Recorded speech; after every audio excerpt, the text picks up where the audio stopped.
Hello there and welcome back to Valdis Story. Last time we did yet another fetch quest for one of the village chiefs, retrieving his hammer from a dangerous temple. But we were rewarded quite well, not just with additional tasks to do for the story, but being able to pick up that new monk staff, a new weapon for Reina. And right there we were just changing up our gear to better reflect the weapon we'll be using here for at least a little bit. The punching bonus from the monk's robes doesn't exactly help when using a staff. And the weighted bracelets are actually just a complete negative if you're not using your bare fists, since not only do you not get the positive effects, but you still end up getting the negative effect of the reduced base combo. And as Reina, you want as high of a base combo as humanly possible. Now, to actually make the monk staff somewhat competitive with her bare fists, we're going to want to upgrade it as highly as we possibly can. Now, I'm just going to pause on the screen for a moment here to point something out. Notice how one of the materials required is Tamahagane, that rare steel variant. If you're playing through with a character for your first time and you think you may play through with them again in the future, I would strongly recommend against making any purchases that require Tamahagane. The thing is, it's an incredibly limited material, there's only 10 in the game, and one of the weapons that you can unlock for each of the characters requires all 10 Tamahagane. So if you want that weapon unlocked as a choice for any future playthroughs from the beginning, you're gonna have to save it up. Fortunately, that's not too huge of an issue. You only need it for the level 3 and 4 upgrades for weapons. You can still get them up to level 2, which will keep it competitive for most of the game. And of course, it's a complete non-issue if you just say using your bare fists. Don't need to upgrade them. So today what we're going to be doing is a little bit of backtracking. We headed to Ishq via the lower path, the sewers. Now we're gonna backtrack across the upper path that we previously neglected, the Western Skyway. One of the nice things is that they let you go through the area backwards, and oddly enough it feels like they intended you to skip this one on your first go because it ends up actually working out equally well going backwards as it does going forwards. Even the boss ends up being placed squarely in the middle, so regardless of whether you do it first or last, or forwards or backwards, it ends up working out the same progression-wise. Hell, even the rewards are scattered so that there's good stuff on both the left and the right side of the boss. I don't know if that's just a coincidence or if that was actually intended, but something I just noticed. So I showed off the burning buff there, and I immediately de-equipped it and replaced it with a divine buff because okay, I talked up fire, but really to make good use out of it you need two things. One, a magic base build. The damage of the fire is going to be heavily dependent on your magic stat, which scales with int. And we don't exactly have much intelligence. Reina's a tough girl, but not a super clever one. She's not book smart. The other thing you need for burning and magic in general to be good at this point in the game is upgrade levels. One of the NPCs that you can send back to your library upgrades magic spells. Actually, there's two of them, one for angelic, one for demonic spells. We'll be checking them out when we head back to the library later on in this episode. At this point, you really need your spells to be at least level 2, ideally level 3, the max level for them to be really competitive with melee, even if you're a magic-focused build. And as you may recall, our Soul of the Centurion, which provides our God Hand buff, is already at level 2, since that's upgraded via a skill in Reina's rightmost skill tree as opposed to one of the magic trainers. Speaking of, we just rescued the other of the two magic trainers. The demonic one, the angelic one was Deborsk. So, I've been using the monk staff up till now, and you may have noticed that I've been having a little bit of trouble with fighting the enemies, at least compared to when I was using Reina's unarmed combat. The monk staff is by no means bad, and in fact, for a magic build, it's probably your best weapon. If you end up upgrading it down the magic path at its final upgrade, it will end up gaining the magic weapon property, which makes it so that it scales with your magic stat as opposed to your attack stat, weapons by default only scale with the attack stat, which obviously isn't that great for a magic focused build. So for them it's really good, especially since you can then have a super powerful buff, because that scales with your magic, and you can just end up shitting out the damage. But taking it down the agility path, even on an agility focused build, isn't all that great, again compared to her unarmed combat. It's fine on its own in a vacuum, it just doesn't quite compare to her bare fists and feet. Really, my biggest issue is the fact that its heavy attack consumes a not inconsiderable amount of mana, which is at a bit of a premium since, again, we're not a magic focused build, we don't exactly have a lot of it. So I end up resulting in doing the air strong attack more so than the ground one, since that one doesn't consume mana, and that just takes it a little bit longer to take down the enemies. So, because the Monk's Staff isn't exactly up to snuff compared to the unarmed combat, we're going to be switching back to that and a setup focused around that for the boss, who's right here, who I am quite nervous about facing. This boss here is Magus, and she is perhaps my personal biggest roadblock. I don't think I've ever run through with a character and not have had trouble with her. I think the easiest time I had was actually with a Reina build that was based on strength, a pure strength build. And that's because what makes Magus so difficult, well, there's actually a lot of things. Let's discuss the gimmick of the fight first. You may notice that she's being healed by an extraordinary amount, far beyond our current DPS. That's because of this crystal at the top of the arena here. It will constantly heal her while it's active, and you can go up and destroy it, but it will slowly regenerate over time. This is the game playing around with multiple health bars again, which I do like. So the basic premise of the fight is alternating doing damage to Magus and the crystal at the top. But there's even more added wrinkles in that she can summon these helpers. They're not only a pain in that they provide even more attacks that you have to dodge, but these angelic guardians end up providing a golden shield that makes any enemy within their radius completely invincible. Add to the fact that they are highly resistant to physical damage, and the only way you can take them down quickly is with magic damage. Which is another issue because Magus can steal your spells. Oh, I'm skipping ahead here because this first attempt is ultimately a failed one. I said she gave me trouble, and this is why. The farther along you get into the fight and the lower Magus's HP becomes, the more aggressively she ends up attacking you. Namely, summoning even more golden swords that you have to dodge, which isn't always easy because sometimes they actually spawn just a little bit off screen, or are covered by the UI elements so you can't actually see them until they're already hitting you. Not the best bit of design, that. So in a lot of ways, this fight is pretty much a massive war of attrition in which you're at a massive disadvantage because Magus has all the advantages. She has that constantly renewing crystal that will heal her for a very high amount, a series of powerful attacks that are quite difficult to avoid, she can summon helpers. As I mentioned before, she can steal your spells, gaining either HP regeneration or a general stat buff or an elemental buff, depending on what kind of spell you use. She just has everything going for her here. Even the arena ends up aiding her more than it does you because she can teleport around, gaining enough time to cast her Abyssal spell, the one that steals your spells. And all of this would be manageable if not for the fact that she also has a mountain of HP and, more importantly, resistances. If you're actually paying attention to the damage numbers we're dealing, they're surprisingly tiny. We're only able to have decent damage output by combining both Focus Mode and the God Hand buff, which is itself a risky proposition because she can easily end up stealing it, buffing herself in return. Oh, and we're only dealing as much damage as we are in Focus Mode thanks to the Monk's Robes and their bonus of additional unarmed damage when in Focus Mode.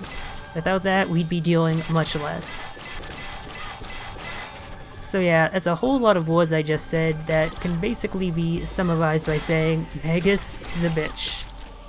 It's kind of funny if you end up comparing her to Distan because, based on the progression of the game, they both end up occupying the same slot. Which one you fight just depends on which path you decide to take. And even story-wise, they're on the same side, they're both part of the angelic forces, and yet whereas Distan is kind of a complete chump, Magus is really difficult to handle, at least for me. I've seen some people actually say they end up having more trouble with Distan, which I'm just like, how? But yeah, that's the video games for you. People have different amounts of trouble with different things. So a few last things to mention before we actually manage to finish this fight. This attempt came very close to the wire. I nearly ended up consuming another health potion, which would have required me to do another attempt. I'm so glad that wasn't the case. So one thing, you can make use of Kante here since he can reliably mute her. It works pretty much every time. The only issue is that it doesn't last all that long, and he has a very long cooldown, so it's not the greatest use of it, but it can help. It allows you to use the buff while preventing her from stealing it, although she can still summon her golden swords, even though that should be a spell by all rights. The other thing is that you may have noticed I made use of the retry feature. If you die, it's given to you as an option, but you can also access it by quitting to the menu and selecting it from the title menu. It allows you to turn back time to the moment when you entered the screen that you used it on. Useful for S-ranking boss fights, although there is somewhat of a limit. In addition to getting ranked for the boss fights, you're also scored with an overall adventurer rank at the end of the game, and if you retry too many times, you're gonna get a poor score. Fortunately, you are allowed to do 5 retries before you end up being knocked down to an A rank, so you do have a fair bit of leeway. And in a lot of cases, it's way more convenient than reloading from your last save point. But yeah, that was the Magus fight and some stuff after the fact. Collecting an armor for one of those time challenges, not all that great of an armor for us. It's meant more for an agility and focus build, much like the Judicator's raiment. But unlike that, it doesn't have an especially useful bonus that we can make use of, like that free skill cancel. It's funny, for how difficult the fight is, we don't even get all that much from beating Magus. Just another Archangelic Spirit, which for some characters is useful, not so much for us. That's a key item necessary to upgrade Angelic Aligned spells. And I mean, we can certainly make use of that, but we're relying more on our bare fists more so than anything. And even though we can end up making the other elemental buffs stronger by upgrading them to level 3, whereas ours is locked at only level 2 because that's as far as we can upgrade it, it'll still usually end up being better to stick with that because Reina has a lot of skills based around divine damage and the Reckoning status buff. Oh yeah, just cutting a little bit ahead there because I ended up dropping down into the wrong position of this room to pick up that treasure, so I just skipped ahead, rather than showing 2 runs of this room. It's nothing too exciting, just enemies we fought before, including this big shield dude here. My least favorite enemy on the angelic side. There may be other enemies that are more difficult to deal with, but this one's just kind of a bore. But he is kind enough to give us a level up. I'm surprised we didn't get that from the Magus fight. We were only a few bits of experience off. And we can pick up an ability I've been waiting for quite some time. +1 to base combo is incredibly useful for Reina. Now, one thing I do want to say here is, I had originally intended to re-equip the Monk Staff after beating Magus. I only switched back to Anna because I really wanted to be in the best position possible to fight her. The thing is, after beating her, my heart was pumping so fast, so much adrenaline throughout my veins that I just didn't think to do that. I completely forgot, so I'll be showing off the Monk Staff more in a future video. For now, we'll continue to smash through enemies with our bare fists like the bare-armed brawler that we are. So, making our way out of the Western Skyway, despite naming the video after that area, it takes up the least amount of time. We end up back in the Tagrum Devilex. This is how you enter the area from the right side if you're coming from Tagrum. Now, we're heading back up here, an area that we could have gone to as soon as we picked up the wall hook way back when, to try and acquire an item. Well, not an item per se. A useful thing. Unfortunately, it's over on the opposite side of that ledge, and to make it with our current maneuvering capabilities, we would need to do a perfectly timed wall jump, followed by an air-boosting air spell, which I made one attempt at and then kind of gave up. We'll come back when we have the double jump. Spoilers, there's a double jump in this game. Shocking, I know, for a Metroidvania to have. But that useful something is not the only thing that we can acquire back here in the Tagrum Derelicts. There's some items that we left behind, this murderous arraignment that I mentioned way back in video 1. It actually is quite useful for an agility focused build. I just didn't go back for it at the time because the +1 base combo from our default armor was more useful at the time. I may end up equipping it at some point in the future. I'm still not decided on exactly which armor I want to go with. But yeah, in addition to that, there's also plenty of new items that we can access now that we have new environmental problem-solving abilities. We now have another piece of that gray armor set. We'll find out what that does eventually.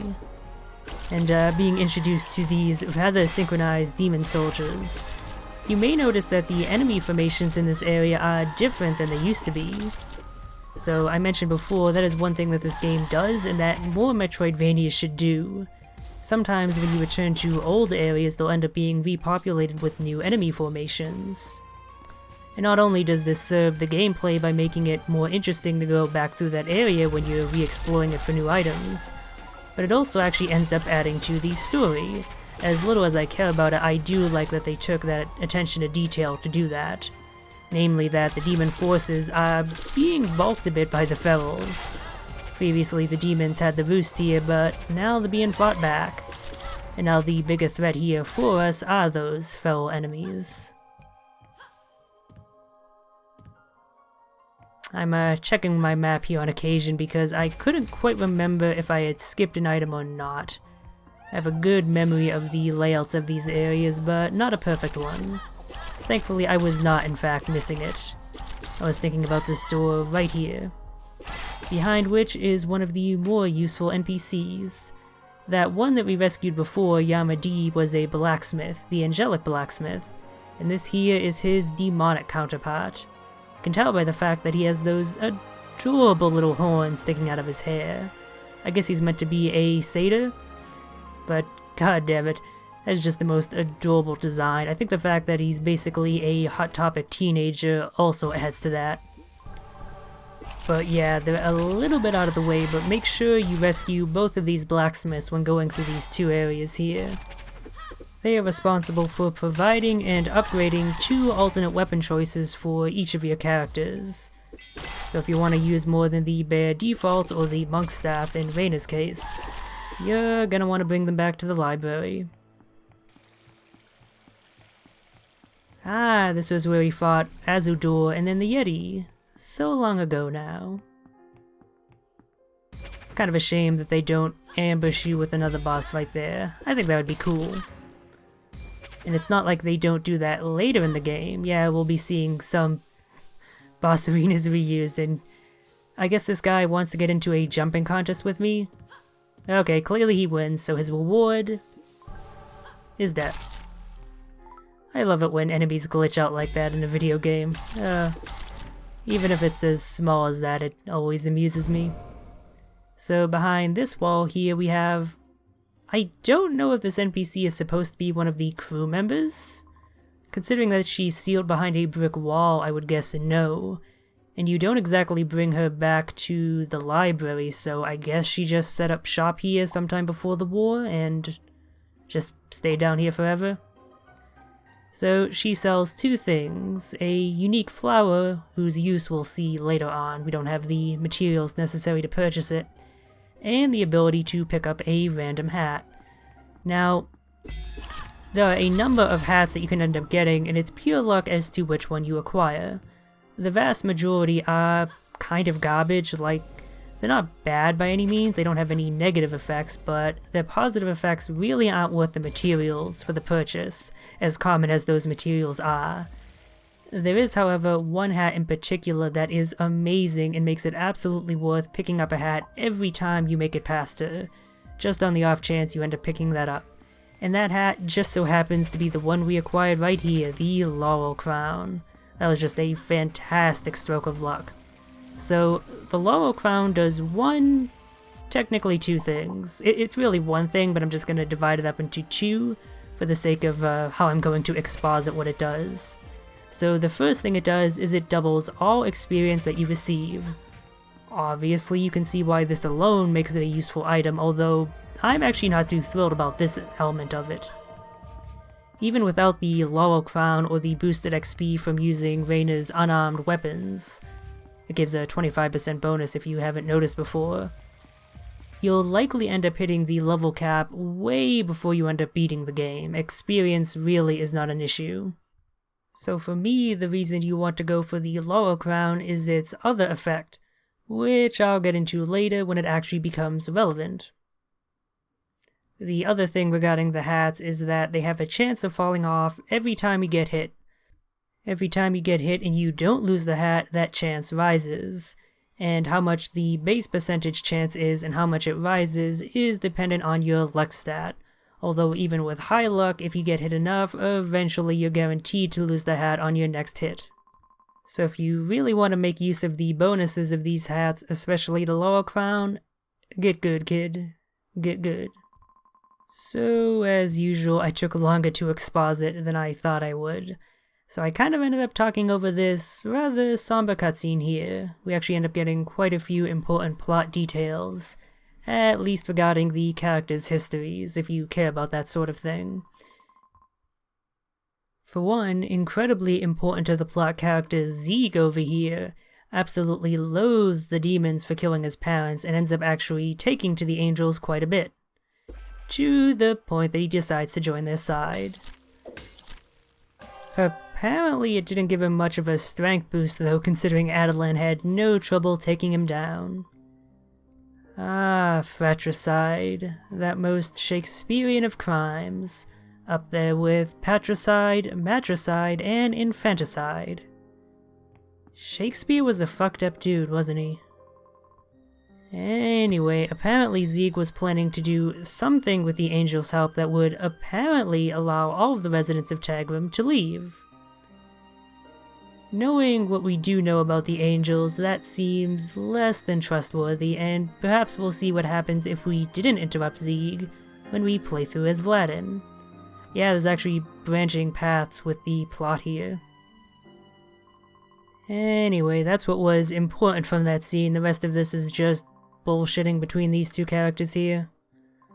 I mean, I guess if you had an emotional investment in the story, it would mean something, but I don't, so... It's a very anime game and story. Popcorny, not exactly the kind of thing I watch for emotional investment. Also, yeah, that line right there, oh, Abaddon, probably a common name. Yeah, you know, your brother Abaddon, your father Abaddon, your neighbor Abaddon. There's just so many Abaddons all around you. The one last important detail here is that Reina was apparently a golden child of an Allegathian monastery. This is a weird Eddie Murphy AU, isn't it? They plan to make her super powerful by putting a whole bunch of souls in her. She didn't exactly like that, and a chance meeting with Wyatt convinced her that it would be best to abandon them and end up fighting for the humans. Of course, she actually takes a lot longer to get that across than I did, so we still have a bit more dialogue to go through here. Thankfully though, this is pretty much the last of it. Actually no, that's incorrect. There's one more bit of dialogue later, but most of the rest of the video is either combat, going through some stages, or messing around with merchants, which I would all consider more interesting than the story.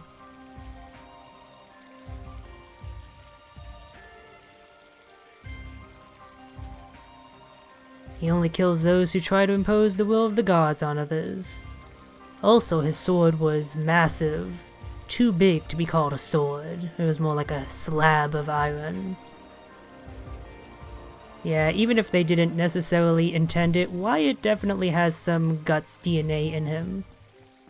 It's kind of hilarious how much influence Berserk has on Japanese pop culture and Western pop culture inspired by that Japanese pop culture.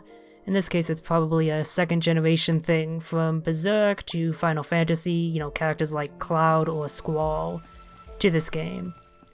Anyway, we just picked up that Master Scroll from that merchant there because we finally had the materials to do so. With 3 skill cancels, we're not likely going to run into issues with avoiding attacks at all in the future. or at least issues outside of my inability to properly react to a situation. We also picked up that discarded doll, which before I recommended against. Now, however, is actually a good time to pick it up if you're retreating back to the library at this stage of the game. You should be strong enough to survive the trials and tribulations that it causes. You may also notice that I stopped by the adventurer's store to try and pick up a poison elixir, although we didn't quite have the materials. It's not a bad idea to do that after picking up the discarded doll. You'll see why in just a sec. I would also recommend taking out this crawler here because he can be a bit of a pain in the upcoming...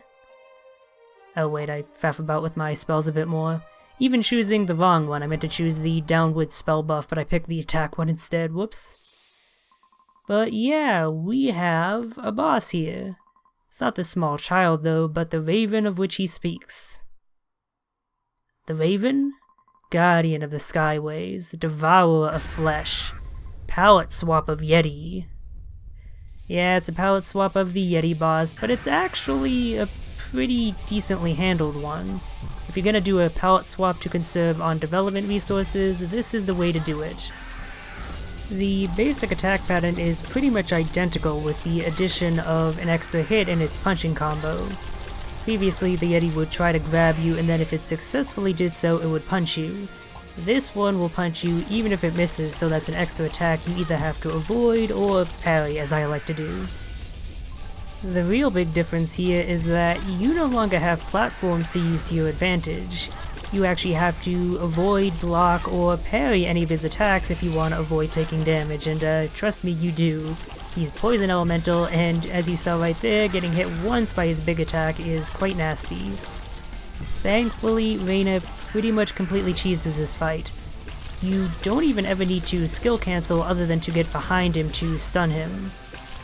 His grab and punch can be parried, and his poison attack can be blocked with the Abyssal spell. Not only can it be blocked, but it actually ends up restoring enough MP that you end up gaining MP rather than losing it from using it in this instance. And it even adds to your combo, which is why we've been able to build it up so high. Thus getting a whole bunch of... fuck. Yeah, that's basically what I was thinking right then. I was so expecting to end with the highest combo I've ever gotten. And with a huge XP boost, but no such luck. I got hit by one tiny projectile and lost it all. It's not a big deal, we still get plenty of XP. So, for S ranking it, we acquired 2 skill points. That's not normally how that goes. The reward for S ranking him is 1 skill point. Why then did we acquire 2? So that second bonus, that's really just part of the first bonus that I mentioned earlier of the Laurel crown. It not only doubles XP, but any stat bonuses you acquire from beating bosses. So normally you would get 1 stat point, 1 skill point. Now you get 2 stat points or 2 skill points. Getting a plus 15 base affliction chance from that fire demon. Now you'd get 30. Unfortunately, you can't get the Laurel crown at that point. They probably designed it specifically because they realized having a 30% affliction chance would be a little bit overpowered. But yeah, if you want to make your character even more stupidly powerful than they're already inevitably going to be, and you're skilled enough, you can basically get double the rewards from all bosses at this point. I really like that. The game rewards you greatly, but only for showing the proper amount of skill. Alright, so here we're finally doing as I said we would eventually do, and give Vladin some good reading material. So yeah, as with the previous book, these just give extra details about the background, the lore of this game's world. Most of which doesn't actually matter. There's a few details here like those Ashwalker abominations that are mentioned here. The fire demon we fought is probably meant to be a leftover from one of those. But for the most part, most of these details don't really add anything. It's just lore for the sake of lore. At least this game seems to be doing its own thing with the lore, rather than just blatantly copying Dark Souls. This game did come out after Dark Souls, but recently enough that I don't think it was overtly inspired by it. Oh, this is an important detail, I guess. Valdis Story. the same name as the greater god who was the mother of the two gods currently warring, so she was once a human, fighting against these tyrant gods. You know, I just realized a major drop ball this game did was not having these previous tyrant gods that were mentioned be bonus bosses. There are bonus bosses in this game, but they're completely separate. That would actually be a good use of lore, finding out about these ancient gods that were defeated so long ago, and then having to fight them or something related to them as a, big super secret bonus boss. We have even more exposition here, so this is gonna go on for a while. We had 3 books to deliver. And even better, each character has their own unique text received from delivering each of these books. So, for the sake of the LP, we'll have to sit through even more stuff like this when I get around to playing as Vladin. Yay! I mean, I could just skip it, I totally have that ability to, but I'm gonna show it, it's in the game. I'm not super thrilled by it, but I feel like I should show it off. Oh, the curse of attempting to be a somewhat comprehensive LP in a game like this. Oh, you know what another cool thing they could have done? Had little illustrated, not cutscenes per se, but maybe like just drawings of those events. That would actually make me a lot more interested, being able to see that scene of Valdis crying out and resurrecting all of those fallen soldiers. I do like the art and overall aesthetic of this game, so I would certainly be up for something like that, but nope, it's just dialogue. At least we got some stat and skill points out of it, so our time wasn't exactly wasted. Oh yeah, so Ree's here. I mentioned this in the thread, but this is one of the Kickstarter backer characters, and he's actually shown up in another game, Shovel Knight, as one of its wandering bosses. And the person who owns this original character, Do Not Steal, actually has a wiki up, of which the only article is this character. And there's like a whole bunch of extra information, including like a series of 28 of these Knight's Vows, each of which is pretty fucking stupid. I mean, I'll give the dude credit for putting a lot of effort into this OC, trying to make them seem more real, like an actual, like, fictional character, but, just because effort is given, it doesn't mean it was good effort, you know? Anyway, yeah, you can talk to any of the NPCs that you find back here at the library, even the ones that are technically with you, like the assists. So as I mentioned before, Walter and Daborsk here are your demonic and angelic magic trainers respectively. They upgrade the souls that you acquire and allow you to compact lesser souls into greater variants for that purpose. We're going to avoid using their services just yet because I'm honestly not sure which spell I want to stick with. You do have to be somewhat choosy because you have a limited number of materials that you can use to upgrade these spells. You can't just get them all to max, unfortunately. So over here we have one of the Focus Finisher trainers. I mentioned before it would be pretty cool if we had this dude's crazy sword abilities, and now we do. Hurricane Blade. Unfortunately, it's an agility and intelligence focused skill, so it's not exactly going to be the best for us, but it's going to be better than Buster Lion, which was based off of our strength. Maybe we'll increase our intelligence at some point to make better use of that focus finisher. Doing an agility int build certainly isn't the worst idea. It's not as good as a pure agility build, but we'll see what I end up doing. So I mentioned that Honest Avian here is one of the better merchants in the game because he offers some very useful accessories, including this one here. Fighter's Bandages is another item that was nerfed at some point, and yet it is still consistently for a lot of builds one of the best accessories you can possibly hope to use. More damage based off of your total HP. Given the fact that you can boost your HP quite a bit with health charms, I'm sure you can see the excellent synergy there. And here we have Kante glooming up here at the top. Nothing much involving him since he's an assist. But the last NPCs we're going to be checking out here are those two blacksmiths. If you don't already have the weapons that they provide unlocked, you need to come to them to craft them. And even if you do have those weapons unlocked, you still need to beat their respective bosses, the Yeti and the Raven. if you want to upgrade them at all. You need that Snow White mane and Black mane, or whatever the other item was called, Black Feather. I probably won't be showing off this big ol' hammer here. It's more meant for a strength focus build or a magic focus build, but I'll see about maybe showing it off at some point, just to show off its moveset. The Soul Drinker, on the other hand, this dark, festering, evil totem, is going to be considerably more useful for us. I'll describe exactly what it does in more detail later when we actually start to use it, but suffice it to say, it's pretty much a straight upgrade to our Bare Fist that we've been using up till now.